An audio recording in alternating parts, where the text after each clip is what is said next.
नमस्ते दोस्तों। विश्व में एक से बढ़कर एक महान पुरुष हुए हैं, परंतु जब भी हमारे मन में समानता, स्वतंत्रता तथा शांति का उभार उत्पन्न होता है, तब हमारे मन में एक महान पुरुष की छवि उत्पन्न होती है, जिसने दुनिया को शांति तथा आनंदित होने का गूढ़ रहस्य सिखाया, जिसके कारण उन्हें एशिया का ज्योतिपुंज कहा गया। जी हाँ दोस्तों, मैं बात कर रहा हूँ बौद्ध धर्म के प्रवर्तक भगवान गौतम बुद्ध की। दोस्तों, भगवान बुद्ध का जन्म 563 ईस्वी पूर्व में कपिलवस्तु के पास लुम्बिनी, नेपाल में हुआ।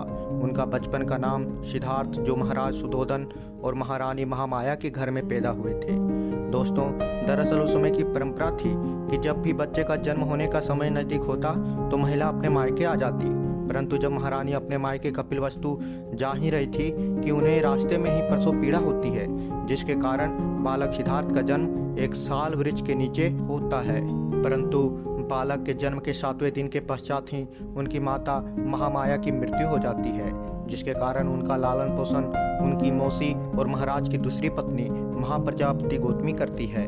बालक सिद्धार्थ दिव्य गुणों के साथ पैदा हुए थे, जिसको देखते ही अनेक साधु संतों ने राजा के सामने भविष्यवाणी की कि यदि इस बालक का ध्यान संसारिक चीज़ों में लगा रहता है तो यह विश्व का सबसे महान सम्राट बनेगा, परंतु यदि इसका मन संसारिक चीज़ों में नहीं लगा तो यह एक महान सन्यासी बनेगा। चूँकि महाराज सुधोधन अपने पुत्र को एक महान सम्राट बनाना चाहते थे, इसलिए बालक सिद्धार्थ को हमेशा धार्मिक शिक्षा से दूर ही रखा और उसकी सुख सुविधाओं के लिए ऋतुओं के हिसाब से उन्होंने 3 महल बनवाए, जिसमें संसार की सारे सुख सुविधाओं का प्रबंध करवाया, जिससे बालक सिद्धार्थ का मन हमेशा संसारिक सुख सुविधाओं में ही लगा रहे। दोस्तों, बालक सिद्धार्थ बचपन से ही बड़े दयावान थे।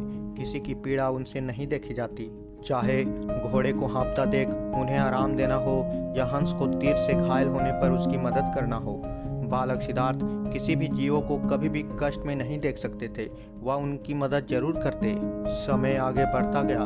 महाराज सुधोधन सिद्धार्थ का विवाह 16 वर्ष की आयु में राजकुमारी यशोधरा से कर देते हैं। सिद्धार्थ राजकुमारी यशोधरा के साथ खुशी खुशी जीवन बिताते हैं। उनसे राहुल नाम का एक पुत्र भी होता है, परंतु जो सुख सुविधाएं उनको पहले आनंद देती थी, अब वही धीरे धीरे उन्हें मीनिंगलेस लगने लगी। अब उनको राजमहलों का सुख अंदर से ही दुखकारक लगने लगा।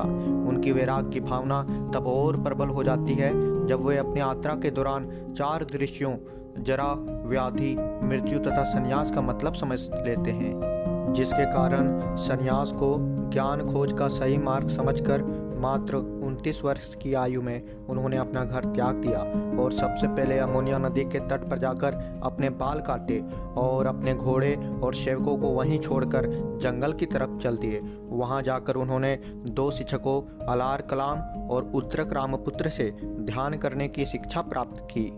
अंततः 6 वर्ष की कठिन तपस्या और 49 दिन लगातार ध्यान करने के बाद पीपल के पेड़ के नीचे उनको ज्ञान की प्राप्ति होती है।